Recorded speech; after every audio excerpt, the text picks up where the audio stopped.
Hello everyone, it's Shane Kanto, your Wasteland reviewer, and I'm here to review Juliet Naked. And I saw this trailer and it caught my interest. I thought this could be a nice, cute film.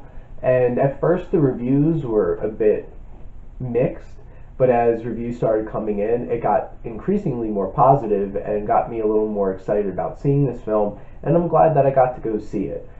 Because Jesse Peretz does a really good job of directing this film and piecing it together and telling an interesting story and telling it in an interesting way.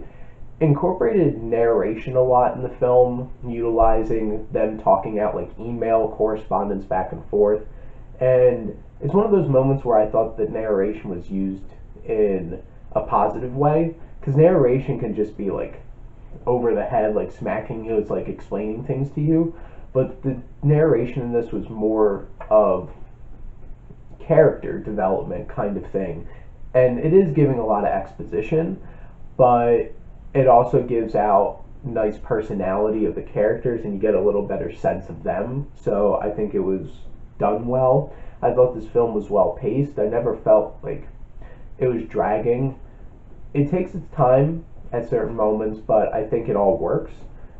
The three main characters in this, I think, are interesting enough to really keep your attention and make you invested in their story.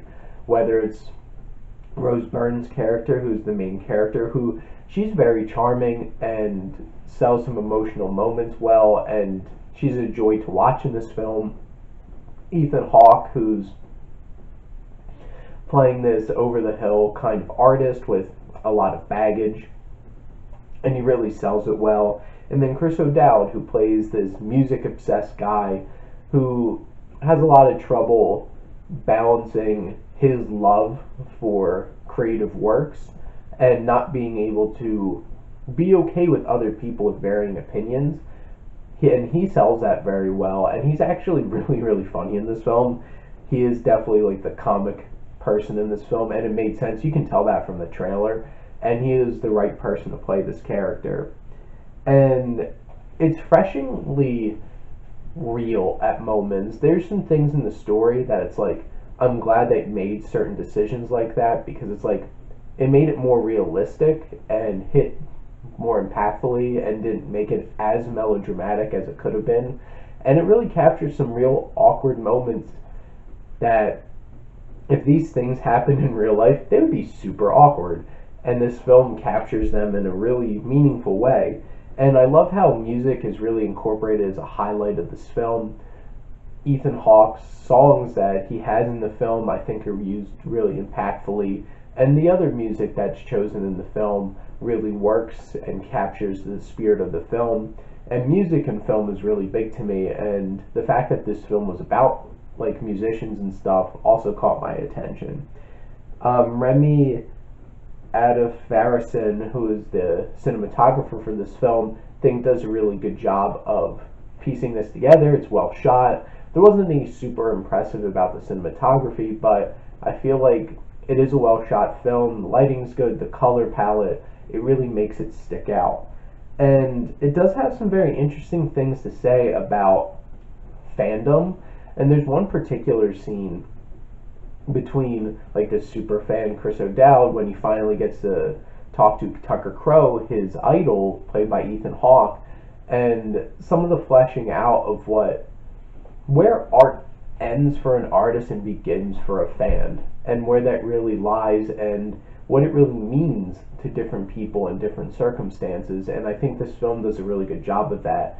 And parenthood and unconditional love of family is such a big central piece to this, and I thought this film was really endearing and charming when it dealt with stuff like that, and it really makes it a centerpiece of the film, and I think the film really handles it well.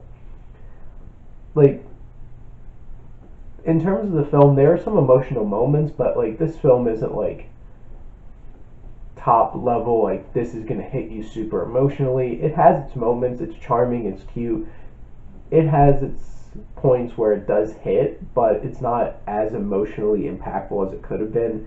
I'm not gonna lie, the film has a pretty straightforward, predictable story to it. It's not something that's gonna like surprise you and keep you on the edge of your seat.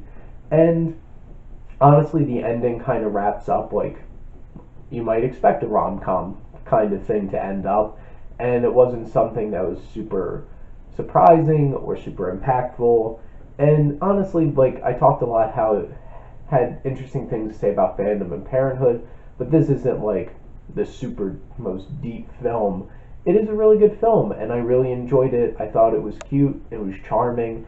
Charming, I think, is the big word for this film, because all the actors had a lot of charisma and chemistry with each other. This has quite a charm to it.